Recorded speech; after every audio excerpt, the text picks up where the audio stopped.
네, 오늘 우리에게 주시는 하나님의 말씀은 구약성경 창세기 22장 1절로 3절 말씀과 신약성경 빌립보서 2장 5절로 8절 말씀입니다. 이제 제가 하나님의 말씀을 봉독하겠습니다. 그 일 후에 하나님이 아브라함을 시험하시려고 그를 부르시되 아브라함아 하시니 그가 이르되 내가 여기 있나이다. 여호와께서 이르시되 내 아들 내 사랑하는 독자 이삭을 데리고 모리아 땅으로 가서 내가 내게 일러준 한 산 거기서 그를 번제로 드리라. 아브라함이 아침에 일찍이 일어나 나귀의 안장을 지우고 두 종과 그의 아들 이삭을 데리고 번제에 쓸 나무를 쪼개어 가지고 떠나 하나님이 자기에게 일러주신 곳으로 가더니 너희 안에 이 마음을 품으라. 곧 그리스도 예수의 마음이니 그는 근본 하나님의 본체시나 하나님과 동등됨을 취할 것으로 여기지 아니하시고 오히려 자기를 비워 종의 형체를 가지사 사람들과 같이 되셨고 사람의 모양으로 나타나사 자기를 낮추시고 죽기까지 복종하셨으니 곧 십자가에 죽으심이라. 아멘. 오늘은 우리가 추수감사주일, 감사주일로 지키는 날입니다. 감사주일에는 늘 우리의 관심이 우리가 어떻게 하나님께 보답을 해야 하나님께서 가장 기뻐하실까, 그것이 늘 궁금한 것 같습니다. 그래서 오늘 이 시간에는 짧은 시간이지만 하나님께서 가장 기뻐하시는 감사의 보답에 대한 말씀을 같이 나눠보려고 합니다. 독일의 실존주의 철학자 하이데거라고 하는 사람이 있습니다. 이 하이데거는 시간에 대한 관심이 많아서 평생 그 시간에 대한 그 연구를 많이 했고, 또 그의 대표적인 책 저서도 존재와 시간이라고 하는 아주 유명한 책이 있습니다. 이 존재와 시간이라고 하는 책이 쓰여지게 된 비하인드 스토리가 아주 재미있는데 그 이야기를 여러분들에게 먼저 해드리겠습니다. 이 하이데거 교수님은 주로 오후에 철학 강의를 했다고 합니다. 오전에는 조금 힘들어 하셨나 봐요. 그래서 오후에 철학 강의를 하면서 한 번은 학생들 앞에서 칠판에다가 지금은 오후이다 라고 하는 문장을 써놓고 누구든지 이 문장을 논박해봐라 라고 학생들에게 이야기를 하셨습니다. 자, 오후에 지금은 오후이다 라고 하는 문장을 써놓고 논박을 하라고 하니까 학생들이 논박을 할 수가 없습니다. 왜냐하면 오후라고 하는 게 진실이기 때문이죠. 오후에 오후라고 하는 게 진실인데 그 진실을 어떻게 논박할 수 있겠습니까? 수업이 끝나고 이제 하루가 지났습니다. 다음날 아침에 청소하시는 아주머니가 그 교실에 들어가서 열심히 청소를 하는데 칠판을 보니까 칠판이 지워져 있질 않습니다. 그 칠판에 뭐라고 써 있냐면은 지금은 오후이다 라는 문장이 써 있습니다. 청소하는 아줌마가 픽 웃습니다. 교수님이 나이가 많더니 정신이 좀 어떻게 됐나 보다. 아니 지금이 아침이지 어떻게 오후인가. 그러면서 지우개를 가지고 이 오후라고 하는 단어를 지우고 거기다가 아침이다 라고 이렇게 썼습니다. 지금은 아침이다. 어제만 해도 진리였던 오후라고 하는 단어가 시간이 얼마 지나지 않아서 거짓이 되고 만 사건입니다. 그런데 그 거짓된 그 문장을 아주머니가 다시 바꿔놨습니다. 진실로 바꿔놨습니다. 자, 아주머니는 청소를 하고 이제 유유히 사라졌는데 오후에 그 자리에 다시 학생들이 오고 하이데거 교수님이 들어갔습니다. 보니까 칠판에 오후인데 지금은 아침이다 라고 써져 있습니다.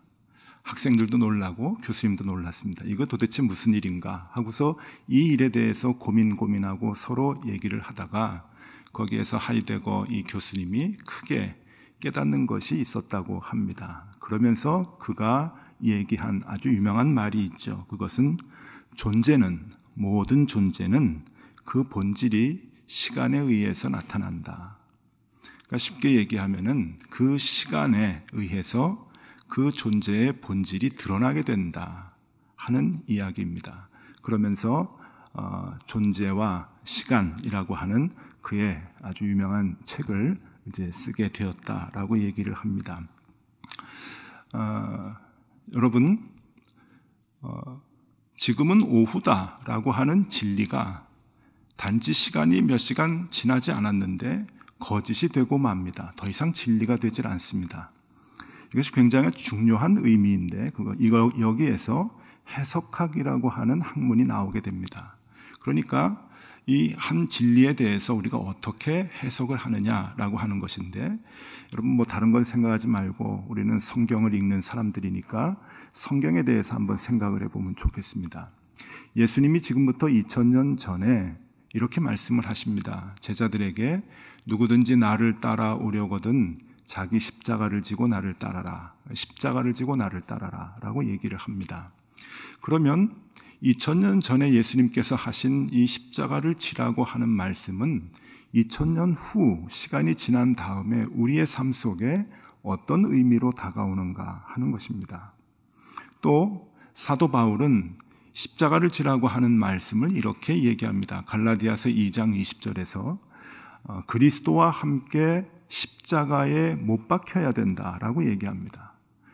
그리스도와 함께 십자가에 못 박혔나니 그런즉 이것이 우리가 믿음으로 사는 것이다 라고 말씀을 하고 있죠. 그리스도와 함께 십자가에 못 박힐 수가 있을까? 내 십자가를 지고 주님을 쫓아갈 수 있을까? 여러분, 지금 이 시대 속에서, 이 사회에서 십자가에 못 박힐 수 있겠습니까? 그리고 그 무거운 십자가를 지고 매일매일 주님을 따라 흉내내며 살아갈 수가 있겠습니까? 정신 나간 사람들이겠죠. 그러면 예수님께서 2000년 전에 말씀하신 십자가를 져라, 그리고 사도 바울이 말씀하신 그리스도와 함께 십자가에 못 박혀야 된다라고 하는 의미는 오늘날 어떻게 해석이 되어야 하는가 하는 것입니다. 그 십자가를 진다고 하는 말이 그리스도의 제자라고 얘기하는 우리들의 오늘의 삶 속에서 실천되어지지 않는다고 한다면 그리스도인이라고 하는 존재의 본질은 없다고 하는 이야기이지요. 그래서 하이데거의 이 시간의 이야기는 매우 소중합니다. 우리는 담임 목사 세습이 큰 이슈가 되었던 지난 한 주간을 살았습니다. 담임 목사직을 아버지가 아들에게 물려주면서 아버지 목사님은 그 자리가 십자가를 지는 자리라고 이야기를 하셨습니다. 우리가 뉴스를 통해서 익히 들었던 이야기입니다. 십자가를 진다는 그 뜻이 이런 경우 저런 경우에 다 도용이 되고 또 사용을 하는 그런 그 표현일 텐데, 그러면 어떤 경우에서 어떤 일들을 우리가 하는 것이 십자가를 지는 것인가? 그 본질을 우리가 추적하고 그 뜻을 바로 아는 것은 그리스도인으로서 매우 중요한 일이다라고 생각을 합니다. 이 문제에 대해서 많은 그리스도인들과 신학자들이 고민을 했는데 이 문제를 아주 쉽게 풀어준 분이 계십니다. 그분이 누군가 하면은 알버트 슈바이처 박사입니다. 우리가 잘 아는 분이죠. 우리가 이 알버트 슈바이처 박사 하면은 이제 의사로 아프리카에 가서 평생 봉사하시다가 1952년 노벨 평화상을 받은 분 정도로만 알고 있습니다.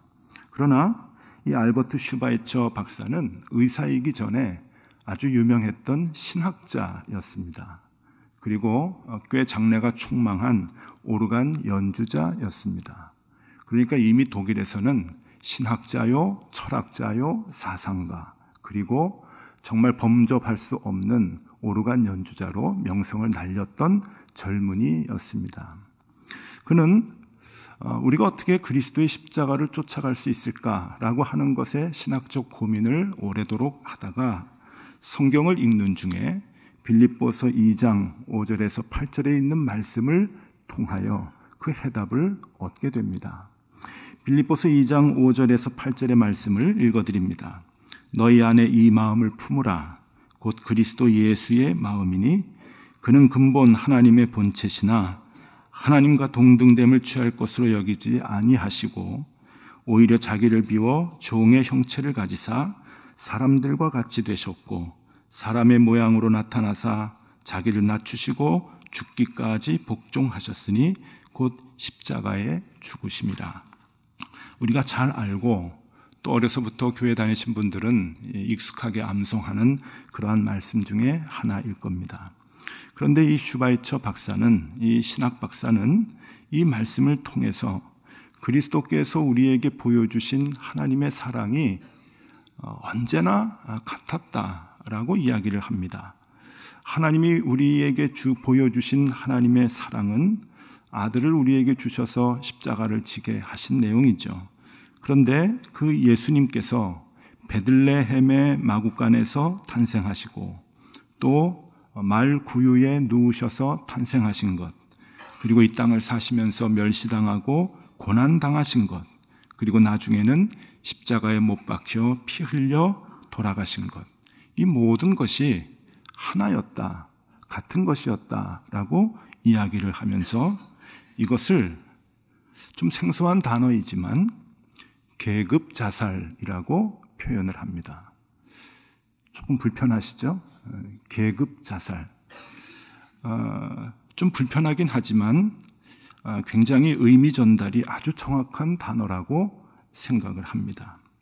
하나님이 우리에게 보여주신 모습, 사랑의 모습을 한 단어로 줄이면 바로 계급자살이다 라고 본다는 것입니다.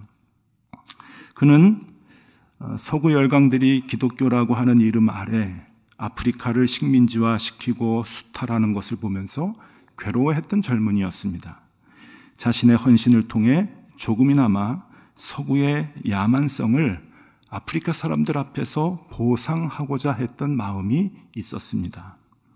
그래서 안락한 대학 교수의 자리를 내려놓고 그리고 교회의 주임 파이프 오르간 연주자의 화려한 그리고 편안한 생활을 내려놓고 30세 비교적 늦은 나이에 다시 의과대학에 들어가 의학 공부를 시작을 해서 의사가 된 뒤에 평생 아프리카에서 봉사를 한 계급자살을 실천했던 사람이었습니다. 그는 신학자로서 평생 여러 가지 그 주제들을 연구를 했었는데 하나님을 가장 잘 믿었던 사람이 누구일까라고 하는 고민도 하게 됩니다. 즉 하나님을 잘 믿었던 사람이 누구냐라고 하는 것은 하나님 입장에서 보면은 하나님이 가장 기뻐한 사람이 누구실까 하는 의문입니다. 하나님이 가장 기뻐한 사람, 이 땅의 수많은 사람들 중에 살다가 죽은 사람들 중에 하나님께서 가장 기뻐한 사람이 누구일까? 그 고민을 하면서 그 결론으로 하나님이 가장 기뻐한 사람은 아브라함이었을 것이다 라고 이야기를 합니다. 왜냐하면 아브라함은 하나님이 인간들에게 보여주셨던 계급자살이라고 하는 그 모습을 가장 유사하게 보답했던 인물이라고 보았기 때문입니다. 그래서 하나님이 아브라함을 기뻐하셨을 것이다, 그렇게 보는 것이죠. 창세기 22장 1절과 2절의 말씀을 읽어드립니다.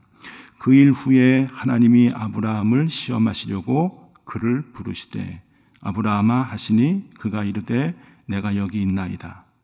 여호와께서 이르시되 내 아들 내 사랑하는 독자 이삭을 데리고 모리아 땅으로 가서 내가 너에게 일러준 한 산 거기서 그를 번제로 드리라. 실로 엄청난 요구를 하나님이 하십니다. 그러나 성경을 보면은 시험하셨다라고 이렇게 전제가 있죠. 그러나 아브라함 입장에서는 이건 시험이 아니고 하나님의 아주 신실한 요구였습니다. 아브라함은 이 하나님의 진지한 요구 앞에 머뭇거리지 않고 또 여러 가지 조건을 달지 않고 바로 순종함으로 하나님이 보여주셨던 계급 자살에 똑같은 모습으로 보답을 합니다. 창세기 22장 3절의 말씀입니다. 아브라함이 아침에 일찍이 일어나 나귀의 안장을 지우고 두 종과 그의 아들 이삭을 데리고 번제에 쓸 나무를 쪼개어 가지고 떠나 하나님이 자기에게 일러주신 곳으로 갔다. 주님께서 우리에게 사랑을 베풀어 주셨습니다. 무엇보다 우리를 살려주셨습니다. 우리가 그 신앙의 고백을 갖고 이 자리에 앉아 있습니다. 우리를 살릴 수 있었던 이유는 예수 그리스도께서 십자가에 못 박혀 피 흘려 돌아가셨기 때문입니다. 그것을 조금 전에 불편한 단어로 말씀드렸듯이 그것은 계급자살입니다.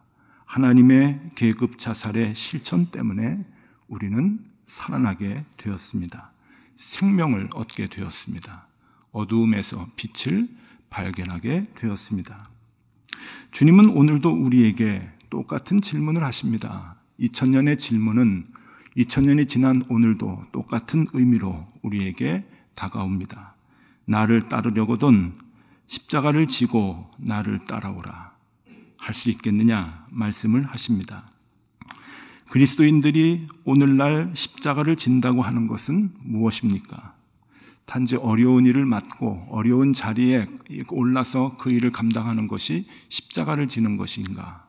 하기 싫은 것을 잠깐 감당하는 것이 십자가를 지는 것인가? 그러한 의미가 아닙니다. 오늘날 우리들이 져야 하는 십자가 깊이 생각해 보아야 합니다.